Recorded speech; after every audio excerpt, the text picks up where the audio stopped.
फ्याफुल्ला mayor साहब लासो madam लासो मेयर साहब नगरपालिका विकास निर्माण योजना मी ज्याबान बास्युजी तर विकास निर्माण लगे मी ज्याबान तसिची बमुला तसिनोन नगर नांगरी जाजाकोलाला श्रम प्रयोग ताबा गुनासो थेब मुलानी खरंग मतोसोसे अनुगमन लासु बनमुला हिन्न म्याडम नन्छेन जाजा आल्याङ्गा देदा श्रमयुक्त गेरी लाइदिबा म्राङ जीवन मुला चरङ मार्सी जाजा आल्याङ्गा गेरी लाइदिबा गदेदा सचेत लाबन कानुन बहुमजिम कारबाइनन लाजीवन मुला हिन्न मेयर साहब जाजाकोलाला श्रम शोषण थुम्न लाबरी चुइसे ब्रेदिङ दिला जाजाकोला करिदा खजुबे गेरी जङ बाता जु कानुन बिमा लिसो हिन्न म्याडम जाजा आल्याङ्गा गदेला उज्जवल भविष्यला लागि बाल श्रम निवारण लानन दोला बाल श्रम निवारण लाबा यङनी जम्मैलन जिम्मेवारी हिन्न बाल श्रम थुम्न लाबरी याङ बिनान वाङ्गे समृद्ध नेपाल थेन याल हदुइला लागिरी बाल श्रम मुक्त स्थानीय तह घोषणा अभियान दि बोकिनगे खानङ्गै जाजाकुलाला श्रम प्रयोग ताबा म्राङसाम योना बिमा योना राङला स्थानीय तह थेनछ्याम गामला श्रम गेदिमरी सम्पर्कलाई कोभिड-19 महामारीको अहिलेको अवस्थामा कतै तपाईँको बालबालिकाको मनमा म एक्लो छु, म असुरक्षित छु, कसैले मलाई माया र स्याहार गर्दैन भन्ने भावना ल्याएका त छैनन् वा डराउने तथा कसैमाथि विश्वास नगर्ने भएका छन्। एकदमै ख्याल गर्नुहोस्, यो समयमा उनीहरूमा डरले खान तथा सुत्नमा समस्या हुन सक्छ। उनीहरू रिसाउने वा आक्रामक हुन सक्छन्। एक्लै हुँदा डराउने, रुने, छिट्टै दुखी हुने, धेरै नबोल्ने, एक्लै बस्न खोज्ने हुन सक्छन्। अनि खेलकुदमा रुचि नदेखाउने, अरूमा भर पर्ने हुन सक्छन्। यस्ता कारणले बालबालिकामा मनोसामाजिक समस्या पनि उत्पन्न हुन सक्छ। यसका लागि अभिभावकले बालबालिकाको कुरा सुन्ने, उनीहरूसँग रचनात्मक खेल खेल्ने, गीत गाउने, सान्त्वना दिने जस्ता कार्य गर्नुपर्दछ। साथै मनोसामाजिक सहयोग तथा परामर्श चाहिएमा निशुल्क नम्बरहरू 1660185080 CMC नेपाल, 1660102005 TPO नेपाल, हरेक दिन बिहान 8 बजेदेखि साँझ 6 बजेसम्म, 11:45 राष्ट्रिय महिला आयोग र 1098 बाल हेल्पलाइनमा सम्पर्क गरौं। वर्ल्ड भिजन इन्टरनेसनल नेपाल र CIN।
सामाजिक रूपान्तरणका लागि यो हो सामुदायिक सूचना नेटवर्क CIN। अहिले बिहानको 6 बजेको छ। सामुदायिक सूचना नेटवर्क CIN बाट अब प्रसारण हुँदैछ साझा खबर।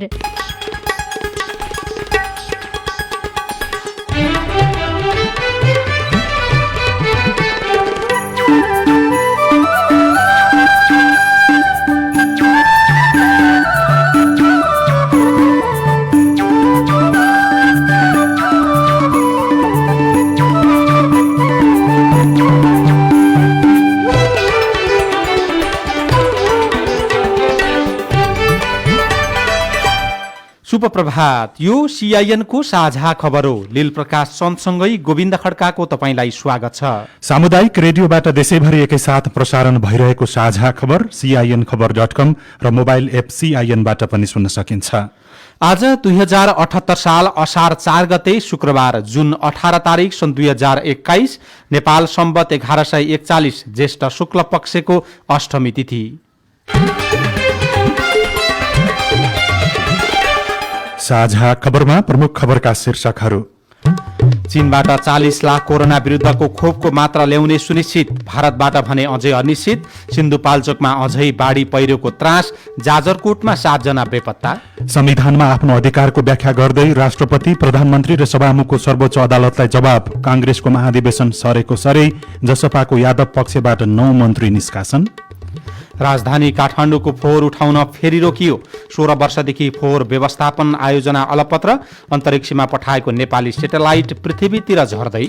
चीनले पठायो 3 यात्री सहित अन्तरिक्षमा रकेट। बंगलादेशमा कोरोना संक्रमणको जोखिम, नियन्त्रणका लागि थप 1 महिना लकडाउन। र युरोकप फुटबलमा युक्रेनको पहिलो जित, बेल्जियमको पुनरागमन, न्युजिल्याण्ड विरुद्ध खेल्ने भारतीय क्रिकेट टोलीको घोषणा।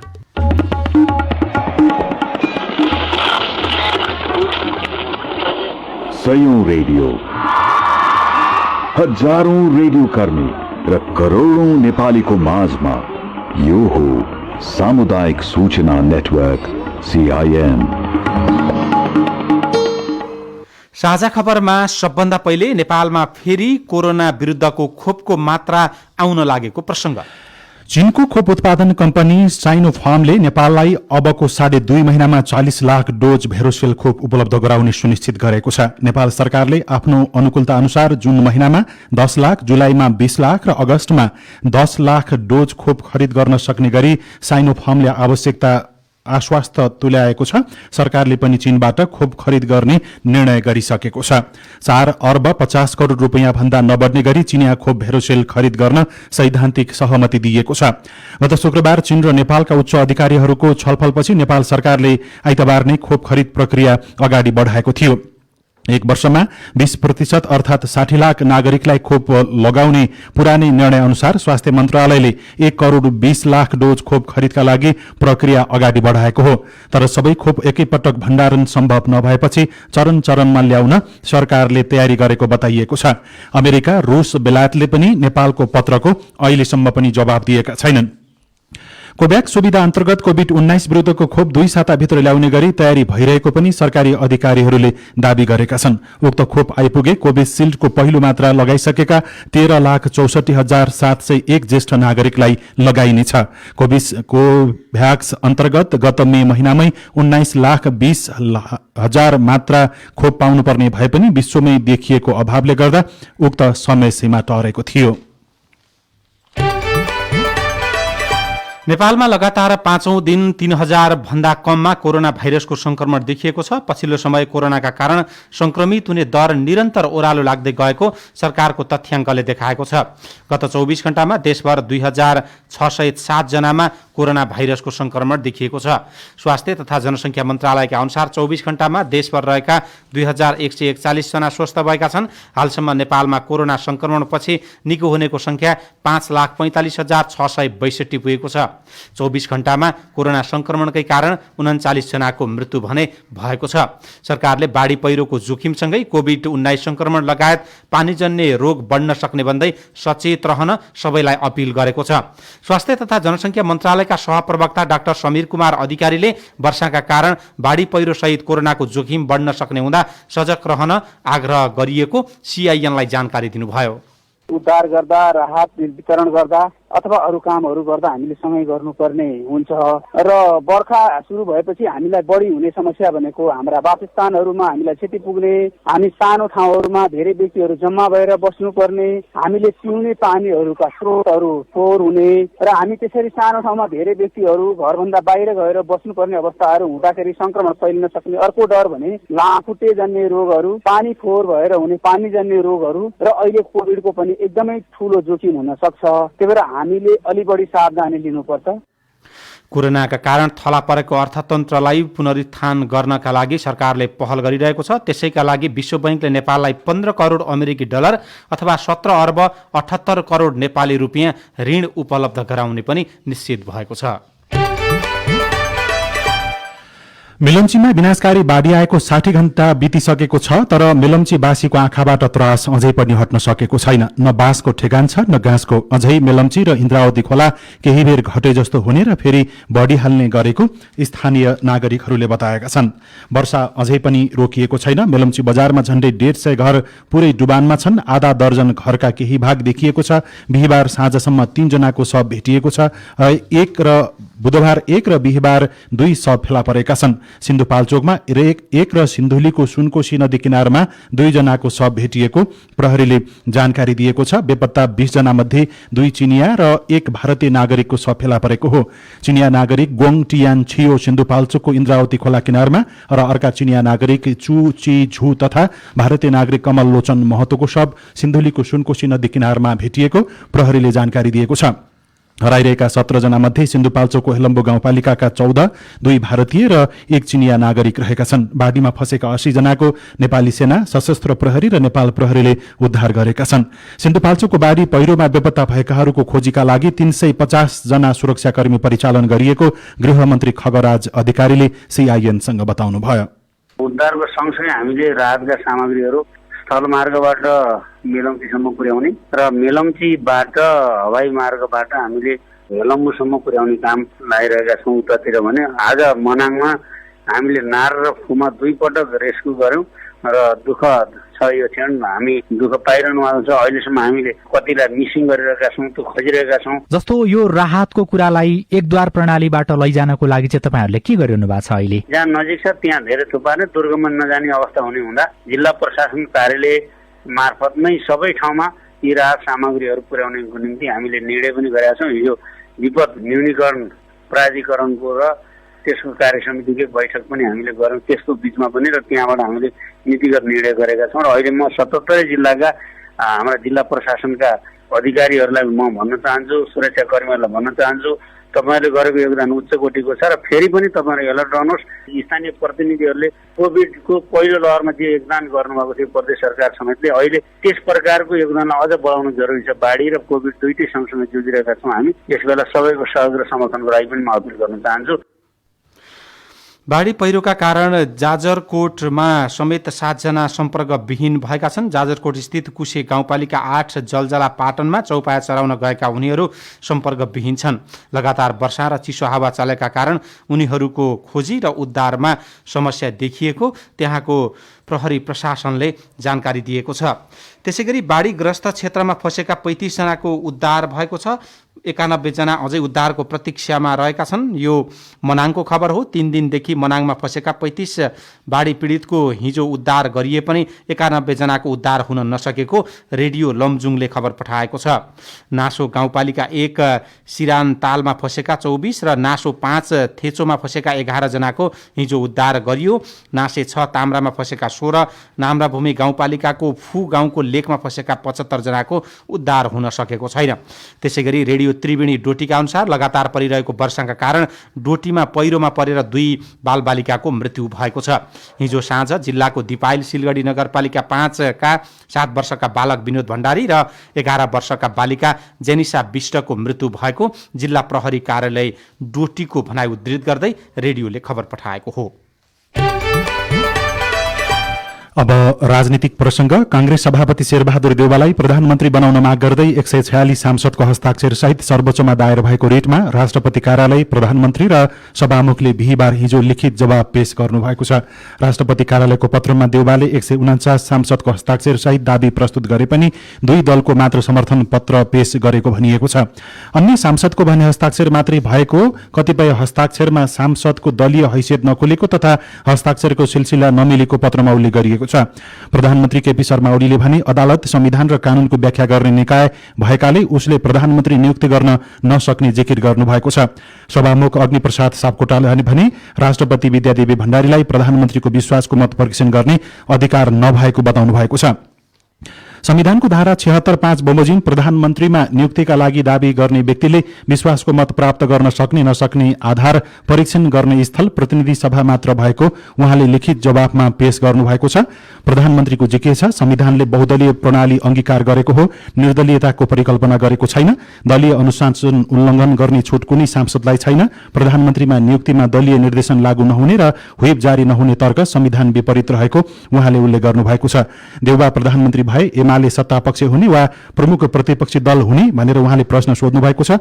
वैकल्पिक सरकार गठन हुन सक्ने अवस्था थिएन र अहिले पनि नभएको उहाँले जिकिर गर्नुभएको छ।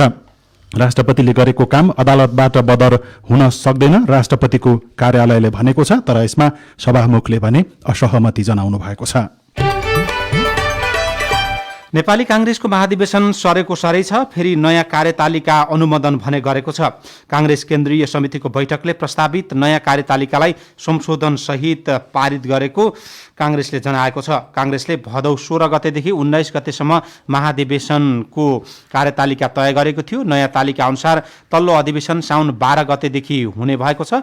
बैठकपछि सीआईएनसँग कुराकानी गर्दै केन्द्रीय सदस्य मीन विश्वकर्माले नयाँ कार्यतालिका अनुसार अब महाधिवेशन हुने दाबी गर्नुभयो।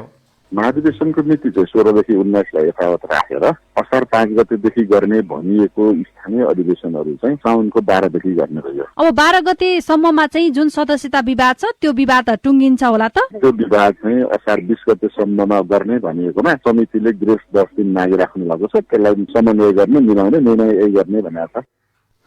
जनता समाजवादी पार्टी जसपाले पनि सरकारमा सहभागी भएका 9 जना मन्त्रीलाई पार्टीबाट निष्कासन गर्ने निर्णय गरेको छ। अध्यक्ष उपेन्द्र यादव पक्षीय कार्यकारिणी समितिको बैठकले सरकारमा सहभागी 9 जनालाई निष्कासन गर्ने निर्णय गरेको हो।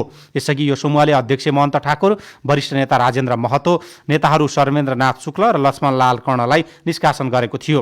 बैठकले लुम्बिनी प्रदेशका 4 जना सांसदलाई पनि स्पष्टीकरण सोध्ने निर्णय गरेको नेता महेन्द्र राय यादवले सीआईएनलाई जानकारी दिनुभयो।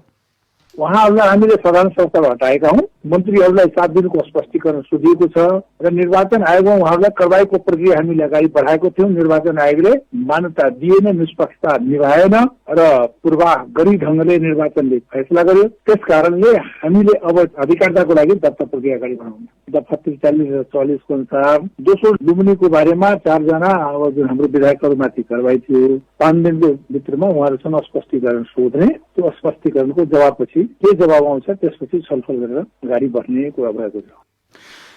राजपामा एकले अर्कोलाई कारबाही गर्ने प्रक्रिया चलिरहेको छ, तर निर्वाचन आयोगले भने दुवै पक्षका कारबाहीलाई यसअघि बदर गरेको थियो।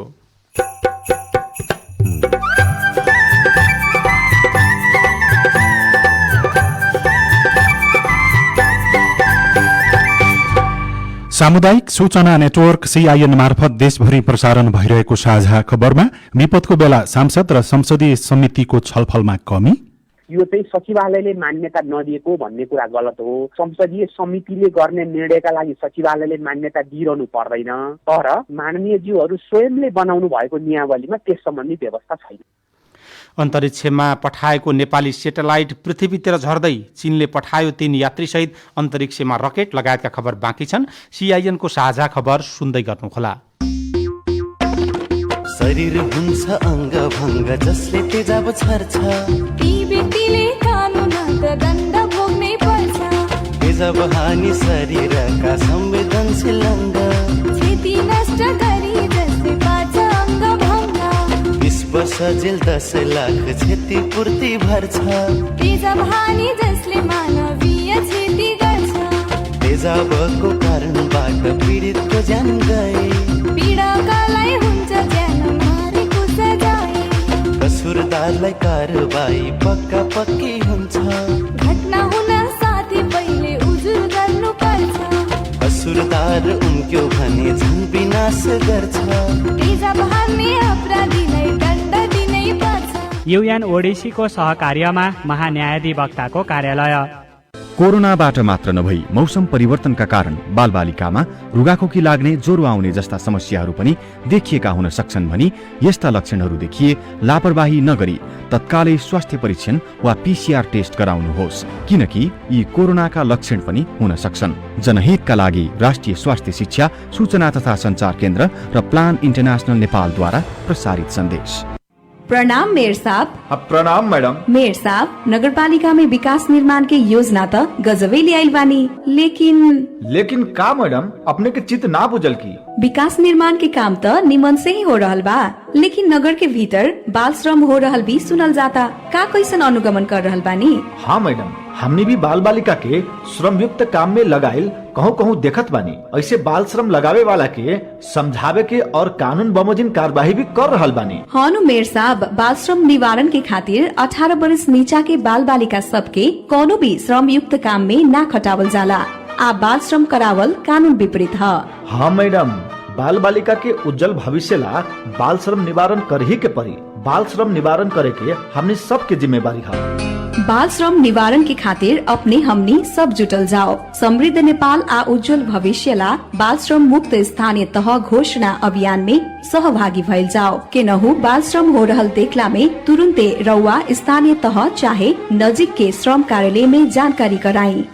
सामाजिक रूपान्तरणका लागि यो हो सामुदायिक सूचना नेटवर्क CIN।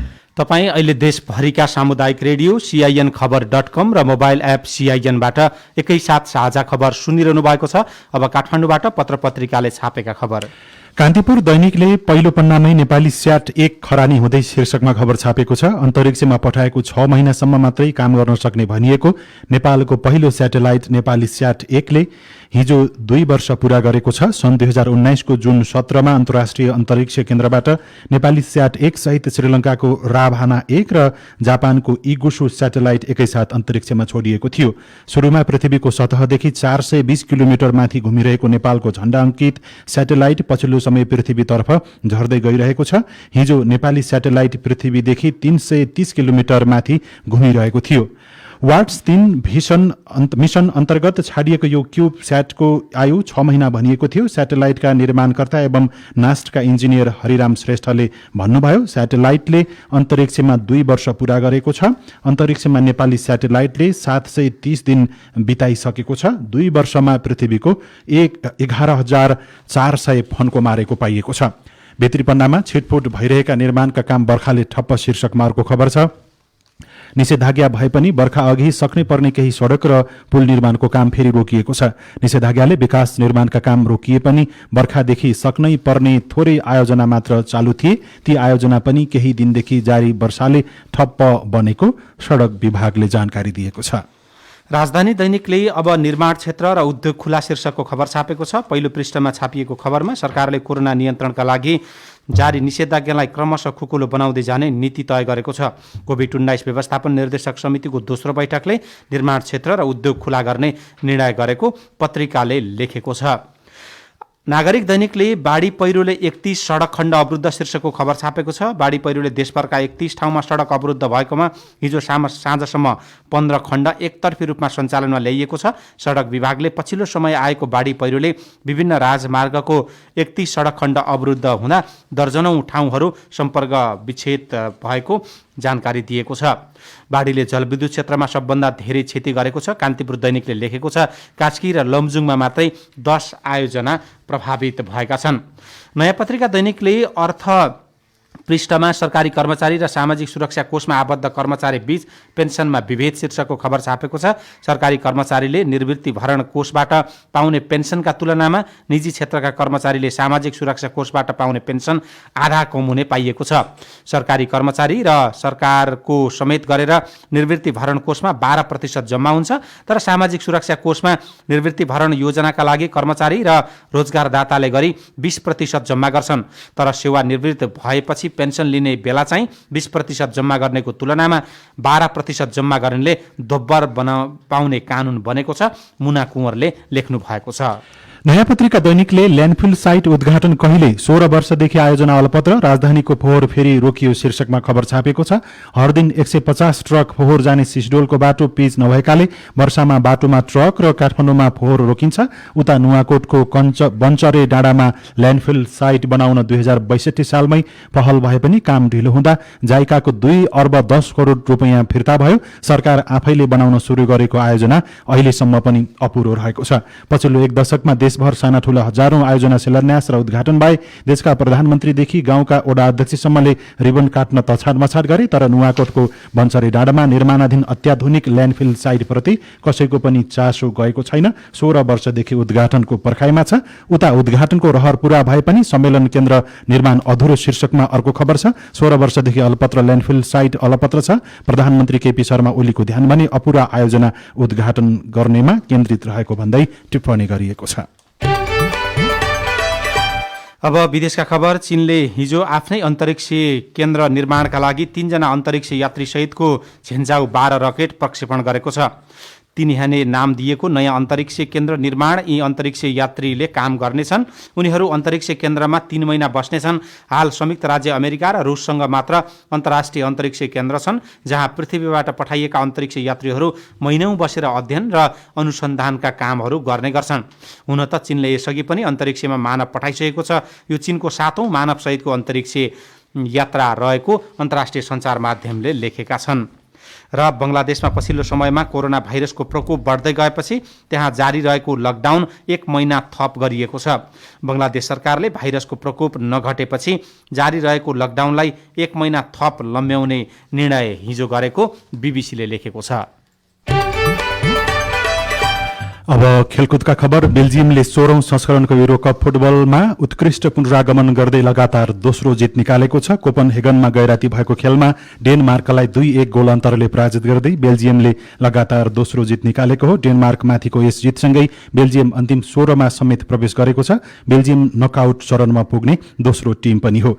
नेदरल्यान्ड्सले 16औं संस्करणको युरोकप फुटबलमा लगातार दोस्रो जित निकालेको छ। गैराती भएको खेलमा अस्ट्रियालाई 2-0 गोल अन्तरले पराजित गर्दै नेदरल्यान्ड्स लगातार दोस्रो जित निकाल्न सफल भएको हो। युक्रेनले भने पहिलो जित निकालेको छ। युक्रेनले युरोकप फुटबलमा पहिलो जित निकालेको हो। रोमानियाको बुचारेस्ट स्थित नेशनल एरिनामा भएको खेलमा नर्थ मेसेडोनियालाई 2-1 गोलले पराजित गर्दै युक्रेनले पहिलो जित निकालेको हो। र विश्व टेस्ट च्याम्पियनशिपको फाइनलमा न्युजिल्यान्ड विरुद्ध खेल्न भारतले 15 सदस्यीय टिमको घोषणा गरेको छ। रोहित शर्मा र शुभम गिल प्रारम्भिक ब्याट्सम्यानको रूपमा रहनुहुनेछ। हनुमान बिहारीले भारतीय टिममा पुनरागमन गर्नुभएको छ।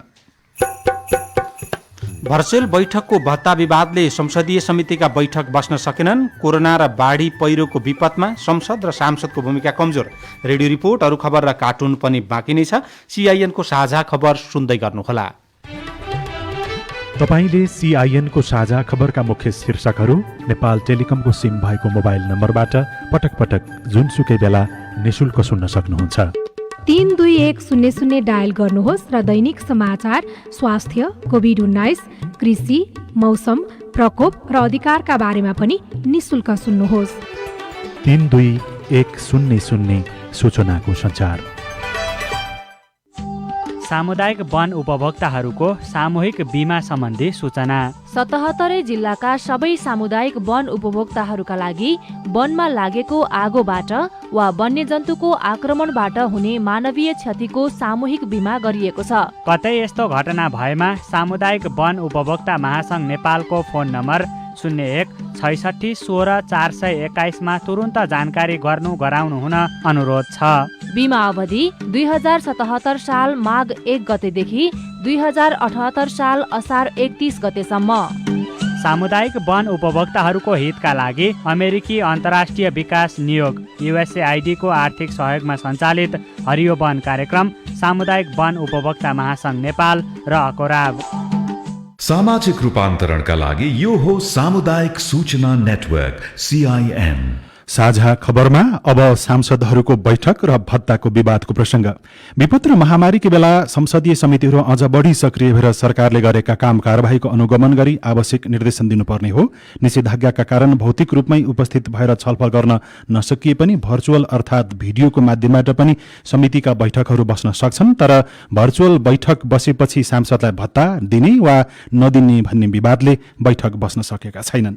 वैशाख 16 गतेको निषेधाज्ञा यता प्रतिनिधि सभाका 10, राष्ट्रिय सभाका 4 र संयुक्त 2वटा समितिका बैठक बस्न सकेका छैनन्। जेठ 7 गते प्रतिनिधि सभा विघटन भए यता राष्ट्रिय सभा अन्तर्गतको राष्ट्रिय सरोकार तथा समन्वय समितिको एउटा भर्चुअल बैठक बस्यो, त्यो पनि अनौपचारिक। भौतिक रूपमा उपस्थित भएर बसेको बैठकको निर्णयलाई मात्रै आधिकारिकता दिने कुरा राष्ट्रिय सभा नियमावली 2075 मा भएको बताउनुहुन्छ सचिव राजेन्द्र फुयाल। भर्चुअलबाट पनि अत्यावश्यक छलफल, परामर्श, सुझाव, विचार आदान प्रदान गर्न सकिन्छ जुन भइराखेको छ। समिति त्यसले गर्ने जुन निर्णयको औपचारिकताका लागि चाहिँ फिजिकल नै बैठक बस्नुपर्ने अवस्था छ। यो चाहिँ सचिवालयले मान्यता नदिएको भन्ने कुरा गलत हो। संसदीय समितिले गर्ने निर्णयका लागि सचिवालयले मान्यता दिइरहनु पर्दैन, तर माननीय ज्यूहरू स्वयंले बनाउनु भएको नियमावलीमा त्यस सम्बन्धी व्यवस्था छैन। प्रतिनिधि सभा र राष्ट्रिय सभाका सांसदले संसद र समितिको बैठकमा सहभागी भए बापत प्रति बैठक 2000 रुपैयाँका दरले भत्ता पाउँछन्। अर्थ मन्त्रालयले भर्चुअल बैठकमा सहभागी सांसदहरूले भत्ता दावी गर्न नपाउने जानकारी संसद सचिवालयमा गराएको थियो। संसद सचिवालयले 1 वर्ष अघि नै वैकल्पिक विधिबाट बैठकहरू सञ्चालनका लागि सुझाव सहितको प्रतिवेदन दुवै सदनलाई दिएको छ। भर्चुअल बैठकका लागि आवश्यक सबै पूर्वाधारहरू भए पनि बैठक बस्न नसकेको संसद सचिवालयका सहायक प्रवक्ता दशरथ धमला बताउनुहुन्छ। प्रविधिगत रूपमा सबै समितिहरूलाई एउटा छलफलको लागि च्याट रुम बनाएर उपलब्ध गराइसकेको छ। सम्बन्धित समितिले हामी अब यो बैठक गर्छौँ, हामीलाई प्राविधिक रूपमा सपोर्ट चाहिँ गरिदिनु पर्यो भन्यो भने हाम्रो प्राविधिक टिम पनि स्ट्यान्ड बाई रहेको छ। तर त्यसरी गरिएका बैठकहरूको निर्णयको मान्यता चाहिँ कति बेला हुन्छ भने त्यो निर्णय मान्य हुनेछ भनेर नियमले व्यवस्था भयो भने भत्ताको क्लेम पनि उहाँले गर्न सक्नुहुन्छ। विपदका बेला संसदीय समितिहरू सक्रिय नभएको र सरकारलाई निर्देशन तथा खबरदारी नगरेको भन्दै विरोध भइरहेको छ। सांसदहरूले बैठक बसेपछि भत्ताको आश गर्ने, तर नियमावलीमा नभएका कारण सचिवालयले भत्ता उपलब्ध गराउन नसक्ने अवस्था छ। तर प्रदेश 2 मा भने 1 वर्ष अघिदेखि नै संसद र समितिको बैठक पनि भर्चुअल रूपमा बसिरहेको छ। प्रदेश सभा सचिवालयका सचिव रञ्जित यादव। हाउसको बैठक पनि समितिको बैठक पनि आइटी को प्रयोग गरेर पनि बैठक गर्न सक्ने अनि भोटिङ पनि गर्न सक्ने त्यसको विधि सिधि लेखेको छ। प्रत्यक्ष सहभागी भयो भने मिटिङ भत्ता 1000 पाउँछ अनि यातायात कस्ट 500 पाउँछ। जुममा भयो भने मिटिङ भत्ता त पाउँछ तर यातायात सुविधा पाइदैन। सांसदहरूले पनि भर्चुअल विधिबाट छलफल गर्ने र सरकारलाई आवश्यक निर्देशन तथा खबरदारी गर्नुपर्ने महसुस गरिरहेका छन्। तर प्रतिनिधि सभा र राष्ट्रिय सभा नियमावली संशोधन नगरेसम्म भर्चुअल बैठकको निर्णयले आधिकारिकता पाउने देखिँदैन। विनोद शर्मा, CIN, काठमाडौँ। यो रिपोर्टसँगै हामी साझा खबरको अन्त्यमा आइपुगेका छौं। सामुदायिक रेडियो प्रसारक संघद्वारा सञ्चालित CIN को बिहान 6 बजेको साझा खबर सक्नु अघि मुख्य खबर फेरि एकपटक। चीनबाट 40 लाख कोरोना विरुद्धको खोपको मात्रा ल्याउने सुनिश्चित, भारतबाट भने अनिश्चित। सिन्धुपाल्चोकमा अझै बाढी पहिरोको त्रास, जाजरकोटमा 7 जना बेपत्ता। संविधानमा आफ्नो अधिकारको व्याख्या गर्दै राष्ट्रपति, प्रधानमन्त्री र सभामुखको सर्वोच्च अदालतलाई जवाब। कांग्रेसको महाधिवेशन सरेको सरै, जसपाको यादव पक्षबाट 9 मन्त्री पार्टीबाट निष्कासन। राजधानी काठमाडौँको फोहोर उठाउन फेरि रोकियो। 16 वर्षदेखि फोहोर व्यवस्थापन आयोजना अलपत्र, अन्तरिक्षमा पठाइएको नेपाली स्याटेलाइट पृथ्वीतिर झर्दै। र चीनले पठायो 3 यात्री सहित अन्तरिक्षमा रकेट। बंगलादेशमा कोरोना संक्रमणको जोखिम नियन्त्रणका लागि थप 1 महिना लकडाउन। र युरोकप फुटबलमा युक्रेनको पहिलो जित, बेल्जियमको पुनरागमन। साझा खबरको अन्त्यमा पालो आएको छ कार्टुनको। नेपाल समाचार पत्र दैनिकमा राजेश मानन्दरले बनाएको कार्टुन लिएका छौं। यो कार्टुनमा बाढी पहिरो र प्रधानमन्त्रीको अहिलेको सत्ता राजनीतिको खिचातानी केही टाढा जाने प्रसङ्गलाई जोडेर व्यङ्ग्य गर्न खोजिएको छ। यहाँ प्रधानमन्त्री मक्ख परेको र बाढी पहिरोको नजिकै गएर केही भनिरहेको देखाइएको छ। माथि चाहिँ यस्तो लेखिएको छ, बाढी आयो हुर्रे, मेरो कुर्सी खोज्न खोज्नेहरू बाढीतिरै अल्मलिने भए, जय बाढी। हवस् त, प्राविधिक साथी सुनिल राज भारतलाई धन्यवाद। अहिलेलाई गोविन्द खड्का र लील प्रकाश चन्द बिदा भयौँ। तपाईँको आजको दिन शुभ होस्। नमस्कार। यसपछि देशभरिका सामुदायिक रेडियोबाट कार्यक्रम जीवन रक्षा प्रसारण हुनेछ, सुन्ने प्रयास गर्नुहोला।